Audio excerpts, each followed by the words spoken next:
Good morning friends, ఎలా ఉన్నారు? మీరందరూ ఏం చేస్తున్నారు? కామెంట్ సెక్షన్లో నాతో షేర్ చేసుకోవడం అస్సలు మర్చిపోద్దు. మీరు కనుక నా ఛానల్ని ఫస్ట్ టైం చూస్తున్నట్టయితే నా పేరు శిరీష. నేను వ్లాగ్స్ ఇవన్నీ చేస్తూ ఉంటాను అనమాట యూట్యూబ్లో.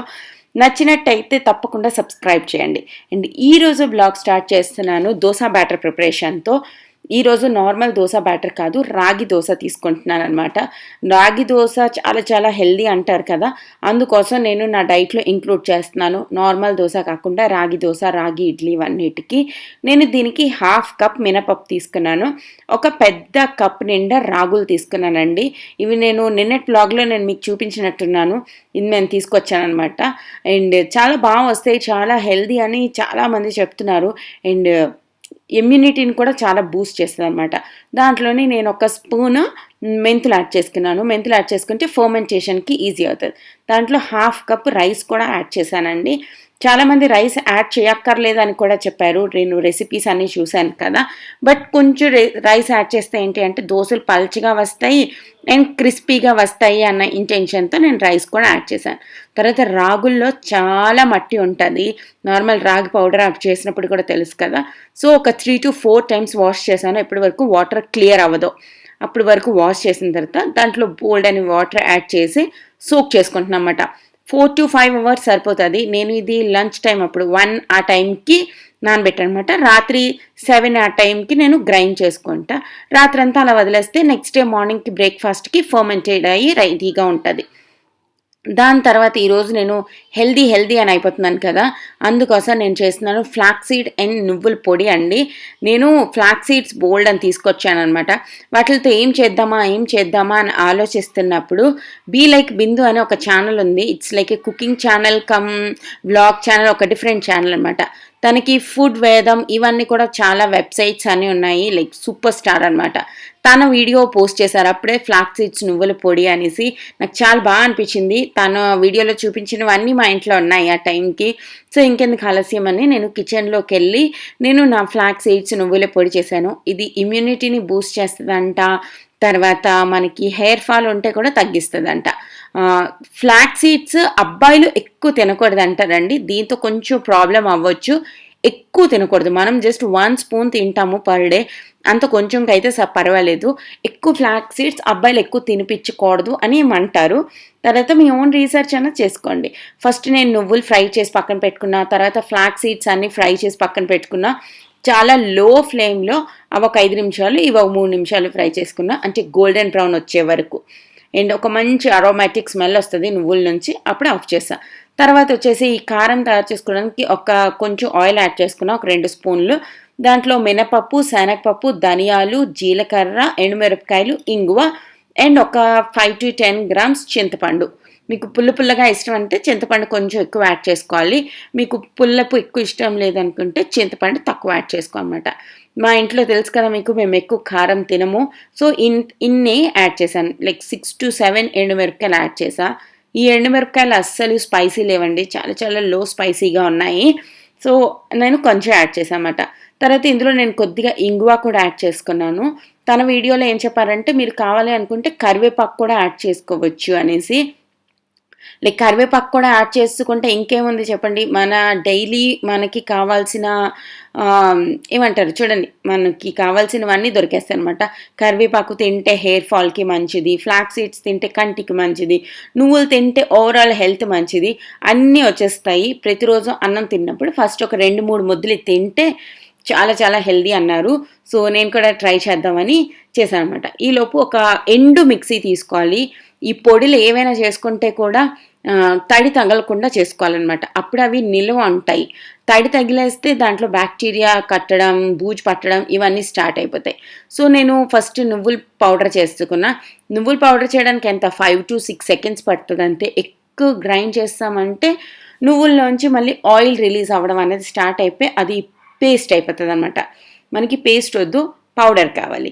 సో ఒక పెద్ద గిన్నె తీసుకున్నాను. ప్రతిదీ డ్రైది తీసుకోవాలండి. లైక్ గిన్నె కానీ, స్పూన్ కానీ, మిక్సీ కానీ, తర్వాత మనం స్టోర్ చేసే గాజు గిన్నె కానీ, లైక్ కంటైనర్స్ కానీ ఏవైనా కూడా డ్రైగా ఉండేటట్టు చూసుకోవాలి. తర్వాత నేను ఫ్లాక్స్ సీడ్స్ కూడా పౌడర్ చేసుకున్నాను. దాని తర్వాత మనం ఆయిల్లో ఫ్రై చేసాం కదా ఎండుమిరపకాయలు అవన్నీ, వాటన్నిటిని కూడా నేను మిక్సీ చేశాను. మిక్సీ ఇవన్నీ చూపిస్తే మళ్ళీ బ్లాగ్ మరీ లెందీ అయిపోతుంది, మరి మీరు కూడా బోర్ అయిపోతారు కదా, అందుకోసం అంత చూపించట్లేదు, నేను ఎడిట్ చేస్తాను అనమాట. సో అది కూడా బాగా మిక్స్ చేసి ఏదైనా ఎయిర్ టైట్ గాజు కంటైనర్లో పెట్టి ఫ్రిడ్జ్లో పెట్టేసుకుంటే ఆల్మోస్ట్ 1 మంత్ వరకు ఇది నిలువ ఉంటుంది. బయట పెట్టకండి, ఫ్రిడ్జ్లో పెట్టండి. బయట పెట్టుకున్నట్టయితే పాడైపోవడానికి ఛాన్సెస్ ఎక్కువ ఉంటాయి. అండ్ ఇంకొక విషయం ఏం చెప్పాలనుకుంటున్నాను, మనం ఎప్పుడు దాన్ని తీసినా ఒక డ్రై స్పూన్తోనే తీయాలన్నమాట. మళ్ళీ ఎప్పుడైనా తడి స్పూన్లు లాంటివి పెట్టేసామంటే దాని టేస్ట్ అన్నీ పాడైపోతాయి. సో ఈ లోపల మసాలా అంతా ఆయిల్ వేసాను కదా, కొంచెం మిక్సీకి అంటికిపోయింది అనమాట. ఈ పౌడర్ మళ్ళీ దాంట్లో యాడ్ చేసి నేను బాగా కలుపుకుంటున్నా. లాస్ట్లో నేను ఇక్కడ సాల్ట్ కూడా యాడ్ చేసి నేను ఒక మంచి ఎయిర్ టైట్ గ్లాస్ కంటైనర్లో వేసి నేను ఫ్రిడ్జ్లో పెట్టేసుకుంటున్నా. చాలా చాలా టేస్టీగా ఉంది. ఈరోజు నేను అన్నం వండిన తర్వాత దాంట్లో కూడా వేసుకొని తిన్నాను. దాని తర్వాత ఏమంటారు, రోజు ఇప్పటి నుంచి తినాలని డిసైడ్ అయ్యాను అనమాట. చాలా చాలా ఈజీ చేసుకోవడం, ఎంత ఒక 10 నిమిషాలు అంటే సరిపోతుంది. చాలా ఈజీ అండ్ చాలా మంచిది. సో మీరు కూడా ట్రై చేస్తే ఇన్స్టాగ్రామ్లో నాకు పిక్చర్స్ పంపించండి. అండ్ ఈ రెసిపీ నాది కాదు, బీ లైక్ బిందు గారిదండి. సో నాకు క్రెడిట్స్ ఇవ్వడం అంటే ఏమీ మొహమాటం లేదు. నేను అక్కడ చూశాను కాబట్టి అక్కడ చూశానని చెప్పాను, ఏమీ ప్రాబ్లం లేదు. నేను ఇంతకుముందు మీకు కూడా తెలుసు, చాలాసార్లు నేను ఎక్కడ చూసి వీడియో తీశాను అన్నది నేను మీ అందరితో ఓపెన్గానే ఒప్పుకుంటాను. ఈ రెసిపీ నాదే అని అయితే నేను ఎప్పుడు చెప్పను. మా అత్తమ్మదైతే మా అత్తమ్మదని, మా మమ్మీదైతే మా మమ్మీదని, కస్టమైజ్ చేస్తే అది నేను చేశాను అని చెప్తాను అనమాట. ఫస్ట్ ఒకటి ఇలాగా కంటైనర్లో పెట్టేసా, ఇంకొంచెం మిగిలింది కదా, ఇది వచ్చేసి నార్మల్ గ్లాస్లోని పెట్టేసి డైనింగ్ టేబుల్ మీద పెట్టుకున్నాను అనమాట. సో ఎప్పుడు మనకి గుర్తు వచ్చినప్పుడల్లా తీసి తినొచ్చు. రాగి పిండి కూడా రాత్రి గ్రైండ్ చేసి మూత పెట్టేసి అలా వదిలేసానండి. సో అది మార్నింగ్ కల్లా మంచిగా ఫర్మెంట్ అవుతుంది. మీకు ఎక్కువ పులుపు ఇష్టం లేదు అనుకుంటే 6 అవర్స్ అలా ఫర్మెంట్ చేసి ఫ్రిడ్జ్లో పెట్టేసుకోనమాట. ఇది నెక్స్ట్ డే మార్నింగ్ ఒక ప్యాన్కి కొద్దిగా ఆయిల్ గ్రీస్ చేసి వేసేసుకోవచ్చు. చాలా పల్చగా చాలా బాగా వచ్చాయండి. నేను ఎక్స్పెక్ట్ చేయలేదన్నమాట. మీరు నార్మల్గా దోశ బ్యాటర్కి అయితే నేను 1:3 to 4 గ్లాసెస్ ఆఫ్ బియ్యం వేస్తాను అనమాట. అంటే 1 మినపప్పు వేస్తే 3 to 4 గ్లాసెస్ ఇవి బియ్యం వేస్తాను అనమాట. అప్పుడు చాలా క్రిస్పీగా వస్తాయి. ఇందులో అంత బియ్యం వేయలేదు కదా, క్రిస్పీగా వస్తాయో లేదో అని టెన్షన్ పడ్డా. బట్ దోశలు అయితే క్రిస్పీగానే వచ్చాయి. సాహిల్ కూడా తినేశాడు. సాహిల్ ఏదైనా తిన్నాడు అంటే ఇట్స్ లైక్ నేను అచీవ్మెంట్ లాగా ఫీల్ అవుతానండి. వాడు నార్మల్లీ ఏది తినడానికి ఇష్టపడడు. అదొక పెద్ద బాధ అనమాట మా బాబుతోని. సో వాడి కోసం కూడా చేశాను. వాడు కూడా బాగానే ఉంది, కొంచెం తేడాలా అనిపిస్తుంది కానీ బాగే ఉంది మమ్మ అన్నాడు. అండ్ చూసారుగా మా బ్రేక్ఫాస్ట్ ఎంత పల్చగా ఎంత బాగా వచ్చాయో. మీరు కూడా ట్రై చేయండి. నా ఐ ఇన్ఫెక్షన్ అన్నది అస్సలు తగ్గలేదండి. సో ఈరోజు ఇంకా డాక్టర్ దగ్గరికి వెళ్ళాలని డిసైడ్ అయిపోయాను. అండ్ డాక్టర్ దగ్గరికి వెళ్ళాలంటే అదేదో మనమే సర్జరీ చేసేస్తున్నంత ప్రిపరేషన్ అవ్వాలి. శానిటైజర్ రాసుకుని, గ్లౌజులు వేసుకుని, మాస్క్ పెట్టేసుకుని మనం డాక్టర్ దగ్గరికి వెళ్తున్నామో మనమే డాక్టర్ అయిపోతున్నామో అర్థం అవ్వట్లేదు అనమాట. అండ్ నేను ఒక ట్రిక్ కనిపెట్టాను, మీతో కూడా షేర్ చేసుకుంటాను. నార్మల్లీ గ్లౌస్ కాదు, ఈ మాస్క్లు అన్నవి చిన్నపిల్లలకి పెద్దవి అయిపోతుంటాయి, జారిపోతుంటాయి. సో ఆ ఎలాస్టిక్ దగ్గర అలా ముడేశారంటే పిల్లలకి పర్ఫెక్ట్గా ఫిట్ అయి ఉంటుంది అనమాట. వాళ్ళకి జారిపోదు అండ్ వాళ్ళు కూడా ప్రొటెక్టెడ్గా ఉంటారు. సో చాలా డేస్ తర్వాత మేము కార్లో అలా వెళ్తున్నాము. నేను ఇంటికి వచ్చిన తర్వాత నేను మిమ్మల్ని మళ్ళీ కలుస్తాను. డాక్టర్ ఏమన్నారో అవన్నీ చూసి ఇంకా నేను అన్నీ ట్రై చేస్తాను, కానీ ఏం తగ్గలేదన్నమాట. తప్పదు ఇంకా. బ్యాక్ టు హోమ్ ఫ్రెండ్స్, ఏం చేస్తున్నారు మీరు అందరూ? బ్రేక్ఫాస్ట్ అయ్యిందా? నాదైతే రాగి దోశ మీరు చూసారు కదా. అండ్ డాక్టర్ దగ్గరికి వెళ్ళాం కదా, ఇప్పుడే వచ్చాము ఇంటికి. అన్ని హాస్పిటల్స్ చాలా జాగ్రత్తగా హైజీన్గా చేస్తామన్నమాట. లైక్ నిమిషంకి శానిటైజింగ్ చేయడం, ఆ చైర్స్ అన్ని క్లీన్ చేయడం ఇవన్నీ చేస్తున్నారు. సో తప్పదు అనుకున్న టైంలో వెళ్ళక కూడా తప్పదు కదా. సో అందుకే వెళ్ళాము. 2 కళ్ళు లాస్ట్ 10 days నుంచి లిటరల్లీ దురద మంట, గోకేస్తే మళ్ళీ రెడ్గా అయిపోవడం. చాలా నేను వాయిస్ ఓవర్లు మార్నింగ్ 4 o'clockకి చేస్తున్నప్పుడు కంట్లోంచి ఆగకుండా నీళ్లు కూడా కారుతున్నాయి అనమాట. సో డాక్టర్ దగ్గరికి వెళ్లకుండా అయితే తప్పేటట్లేదు అనిపించి ఈరోజు ధైర్యం చేసి వెళ్ళాము. అండ్ డాక్టర్ వచ్చేసి సింపుల్గా డస్ట్ ఎలర్జీ అని చెప్పి 2 drops ఇచ్చారు. ఒక 15 days to 20 days వాడమని చెప్పారు. 2 కళ్ళు 2 drops వేసుకుని అండ్ కొంచెం రెస్ట్ తీసుకోవాలి. అండ్ ఫ్రీక్వెంట్గా బెడ్షీట్స్ అన్ని క్లీన్ చేయమన్నారు. అండ్ జాడు పోచా నాకు అసలు చేయొద్దు అన్నారు. దాంతోపాటు అక్కడ ఉండకూడదు కూడా అన్నారు, మెయిన్లీ డస్ట్ ఉన్న ఏరియాల్లో. జాడు చేస్తున్న టైంలో అసలు అక్కడ ఉండద్దు అన్నారు. సో దానికి ఆల్టర్నేటివ్ ఏదో ఒకటి ఎతకాలి ఇప్పుడు. అండ్ ప్రస్తుతానికి డ్రాప్స్ వేసుకున్న తర్వాత కొంచెం రిలీఫ్ వచ్చింది. కంటిది రెడ్నెస్ కూడా కొంచెం తగ్గింది. ఇప్పుడు కొంచెం బాగా అనిపిస్తుంది. కళ్ళుకి ఏదైనా అయితే ఎప్పుడైనా ఎక్కడ దెబ్బ తగులుతుందో అది ఎక్కువ యూస్ఫుల్గా అనిపిస్తుంది. అప్పటి వరకు దాని యూస్ తెలీదు. ఇప్పుడు కళ్ళలోని దొరదేస్తుందా లైక్ బాడీ మొత్తానికి అన్నిటికన్నా ఇంపార్టెంట్ కళ్ళు లాగే అనిపిస్తుంది. మొన్న నాకు ఇక్కడ వంట చేస్తున్నప్పుడు ఇక్కడ కట్ అయిపోయింది. ఈ ఏరియాలోతో ఇంపార్టెంట్ ఎంత ఉంది అని తెలీదు. పెన్ను పట్టుకుంటే నొప్పి వేసేస్తుంది, కీబోర్డ్ పట్టుకుంటే నొప్పి వేసేస్తుంది, ఆఖరికి ఒక కుక్కర్ తీయాలన్నా నొప్పి వేసేస్తుంది. ఈ ప్లేస్ కూడా అంత యూస్ఫుల్ మన డైలీ లైఫ్లో అని అర్థం అవ్వదు. ఎక్కడ దెబ్బ తగులుతుందో అప్పుడే మనకి దాని వాల్యూ తెలుస్తుంది అనిపించింది. లైక్ లిటరల్లీ దీంతో నేను చాలా చాలా సఫర్ అవుతున్నాను అనమాట. అండ్ నా స్కిన్ భలే గ్లో చేస్తుంది కదా, లైక్ బాగా అనిపిస్తుంది అండి గ్లో అవుతుంటే స్కిన్ అన్నది. అండ్ కొంతసేపట్లో నేను మిమ్మల్ని మళ్ళీ కలుస్తాను. ఓకేనా, బాయ్. అండ్ లంచ్ టైం వచ్చేసిందండి. సో లంచ్కి ఈరోజు నేను ప్రిపేర్ చేస్తున్నాను సూపర్ యమ్మీ గోంగూర పప్పు. గోంగూర అంటే నా ఫేవరెట్ అనమాట. చాలా చాలా ఇష్టం నాకు. అండ్ తర్వాత నేను చేస్తున్నాను బీరకాయ. ఈరోజు తెలియకుండా నేను మా చెల్లి ఇంచుమించు సేమ్ వండేసాను అనమాట. తను కూడా బీరకాయ వండింది, గోంగూర పప్పే చేసింది. నేను కూడా బీరకాయే వండాను. అది బీరకాయ పచ్చడి కూడా చేసింది అనమాట. లైక్ మేము లిటరల్లీ షాక్ అయిపోయాము. తర్వాత మార్నింగ్ తను కూడా ఇన్స్టాగ్రామ్లో నేను ఒక దోసా ఫ్లిప్పింగ్ బూమరాంగ్ అన్నది ఒకటి పోస్ట్ చేశాను. సడన్గా నేను అయిన వెంటనే హరీషా ఓపెన్ చేస్తే అది కూడా దోసా ఫ్లిప్పింగ్దే బూమరాంగ్ పెట్టింది.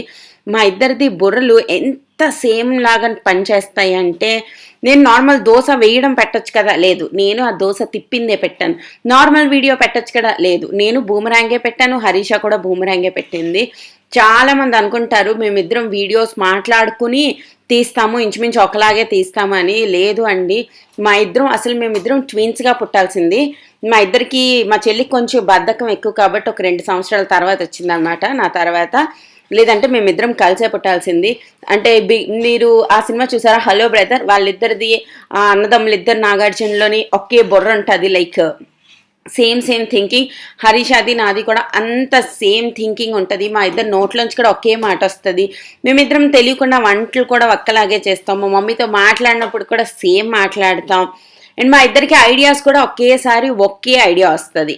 సో లోపల బ్రెయిన్లో మాత్రం మా ఇద్దరికి కామన్ సెల్స్ ఏవో ఉండిపోయి ఉంటాయి. అండ్ నేను ఎప్పుడు ఫోన్ టచ్ చేసినా, నేను హరీషకి చెయ్యాలి అనుకుని ఫోన్ తీసినప్పుడల్లా 90% ఆఫ్ ద టైం నేను నంబర్ డైల్ చేయకముందు హరీషా నుంచి కాల్ వచ్చేసి ఉంటుంది. సో అంత ఈక్వల్గా నడుస్తుంది అనమాట మా ఇద్దరు బుర్రలు. తర్వాత మేము ఫొటోస్ అన్ని పంపించుకున్నప్పుడైతే లిటరల్లీ అక్క నువ్వు నాది కాపీ కొట్టావు, నేను నీది కాపీ కొట్టాను అనుకుంటారు, మన ఇద్దరం సేమ్ ఒకలాగే ఆలోచిస్తామంటే ఎవరు బిలీవ్ చేయరు అనిపించే అంత అనమాట. వీడియోల్లో కూడా బోల్డ్ అని మాటలు మేమిద్దరం మాట్లాడుకోకుండా కూడా సేమ్ మాటలు చెప్పేస్తాము. బయట చాలా మంది సబ్స్క్రైబర్లు అందరూ వీడియోలు చూస్తున్నప్పుడు మీరు మీ అక్క మాట్లాడుకుని సేమ్ మాటలు చెప్తారా అని అడుగుతారు. బట్ కాదు, మా ఇద్దరు బుర్రలు ఒక్కటే, ఇంకేం చేయలేము దానికి. సో అదనమాట. గోంగూర పప్పు నేను ఆల్రెడీ బోల్సార్లు చూపించాను. చాలామంది పప్పుతో పాటు గోంగూర వేసేయండి తర్వాత తాలింపు పెట్టండి అన్నారు. నాకు అలా ఇష్టం లేదండి. నాకు నా గోంగూర పప్పు లైక్ మై ఫేవరెట్ అనమాట. నేను 10 సంవత్సరాలు గోంగూర తినలేదు. ఢిల్లీలో కలకత్తాలో ఉన్నప్పుడు అక్కడ అస్సలు గోంగూర మాకు దొరికేది కాదు. యూస్ టు క్రేవ్ అనమాట. మమ్మీ వాళ్ళు ఎప్పుడు చేసుకున్నా నాకు గోంగూర కావాలి అన్నట్టు. సో మా మమ్మీ ఏం చేసేదంటే గోంగూర పచ్చడి ఉంటుంది కదా, బోల్డ్ అంతా చేసి నాకు పంపించేది. అదే నేను తింటూ ఉండేదాన్ని. తెలుగు వాళ్ళందరికీ గోంగూర అంటే ఒక స్పెషల్ ప్రేమ ఉంటుంది అనమాట మనసులో. పచ్చడి, చట్నీ ఏదైనా కూడా టేస్టీగానే ఉంటుంది. గోంగూర మటన్, గోంగూర చికెన్ ఏంటో ఆ ఆకులోనే ఒక మ్యాజిక్ ఉందన్నమాట. తర్వాత నేను ఈ బీరకాయ కూడా ఏం చేశానంటే దాని మీద లైట్గా అంటే తొక్క కొంచెం గీసాను. దాని తర్వాత దాన్ని ఉప్పులో నానేసాను అనమాట. ఉప్పులో నానేస్తే ఏంటంటే వెజిటేబుల్స్ అనేవి కొంచెం వాటర్ అంతా రిలీజ్ చేసి బాగా అయిపోతాయి.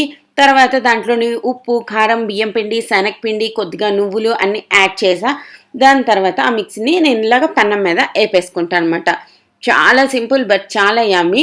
కానీ ఇదేంటి అంటే ఫస్ట్ ఇలా పెట్టేస్తాం కదా, ఒక పక్క ఫ్రై అయిన తర్వాత దాన్ని ఫ్లిప్ చేసేయాలి. ఒకవైపు ఒక 20-30% ఫ్రై అయిన తర్వాత వీటన్నిటిని ఫ్లిప్ చేసి ఇప్పుడు మూత పెట్టాలన్నమాట.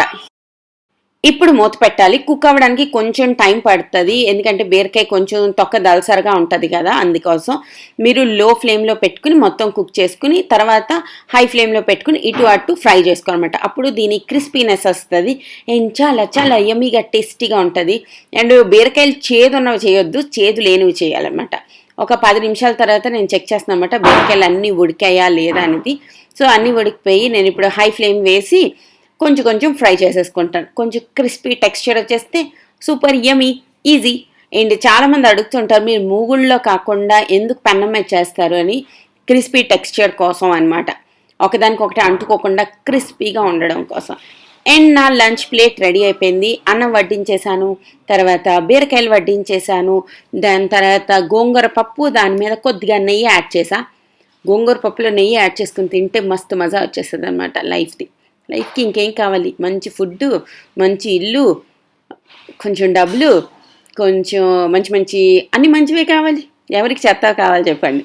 అండ్ మనం చేసాం కదా నువ్వుల గుండ ఫ్లాక్స్ సీడ్స్ పౌడర్, దాన్ని వేసుకున్నాను, తర్వాత కొద్దిగా ఆయిల్ యాడ్ చేసుకున్నాను, అంతే.